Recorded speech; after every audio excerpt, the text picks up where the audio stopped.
So, hello everyone. So today I am going to discuss about simplifying radical expressions and adding and subtracting radical expressions. So the first I am going to discuss is about simplifying radical expressions. Example number 1. We got the cube root of 81 is equals to the cube root of 27 times 3. Nahimo na siya 27 times 3 because atong gi-factor out ang 81, then ang factor nga atong gigamit is 27 and 3. Because 27 times 3 is 81. And the reason why we use 27 because it is a perfect cube. So the cube root of 27 times 3 is equals to the 3 cube root of 3. So cube root sa 27 na which is 3 ato ipagawa sa radical sign, then mahimo siya coefficients, mahimo siya 3. Then ang kaninga 3, wala may cube root, so magpabilin siya sulod sa radical sign. So then it equals to the 3 cube root of 3. And that's the final answer.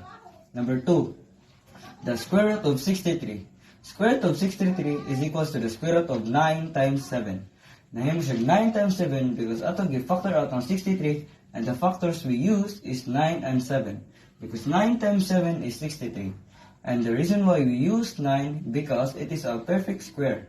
And square root of 9 times 7 is equals to 3 square root of 7. So the square root of 9, which is 3, ipagawas gyapon siya sa radical sign, 3, which is 3, then ang 7, wala siya square root, so mapabilin siya sulod sa radical. So the final answer is the 3 square root of 7. Adding and subtracting radical expressions. Adding radical expressions. Example number 1. The 3 square root of 3 plus 5 square root of 3 is equals to 8 square root of 3. So the only thing we are going to add is the coefficients, which is the 3 and 5. So 3 plus 5 is 8. Since it has the same radicants, so copy ra na siya. So the final answer is the 8 square root of 3. Number 2.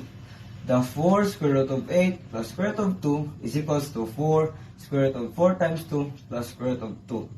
So nahimo siya 4 times 2 because ato i-factor out ang 8, and the factors we use is 4 and 2 because 4 times 2 is 8.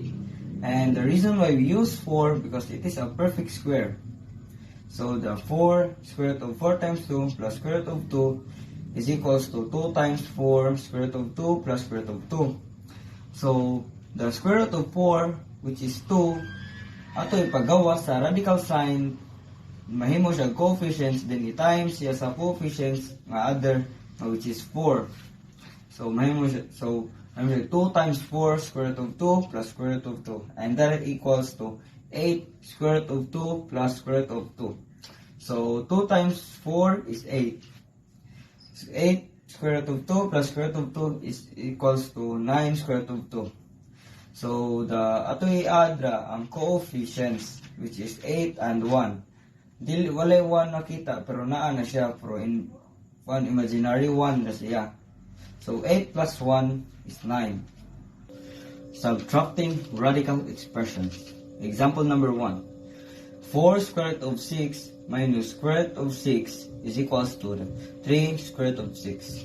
So the only thing we're going to subtract is the coefficients, which is the 4 and 1. Remember, na wala siya 1 pero naa na siya diha. Imaginary lang siya.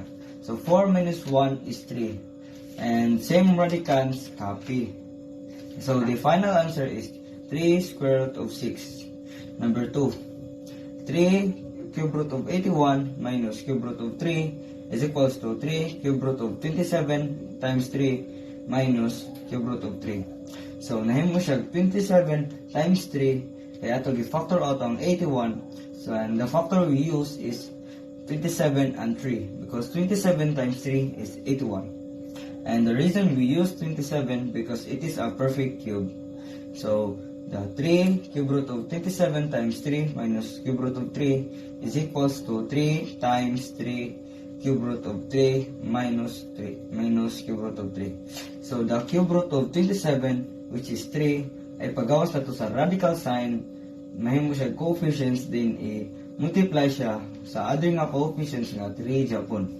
So 3 times 3, cube root of 3 minus cube root of 3, and that's equals to 9 cube root of 3 minus cube root of 3.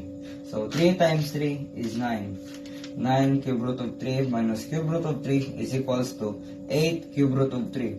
So we subtract the coefficients, which is the 9 and 1. Na siya 1 dra, pero wag ipakita kay imaginary lang.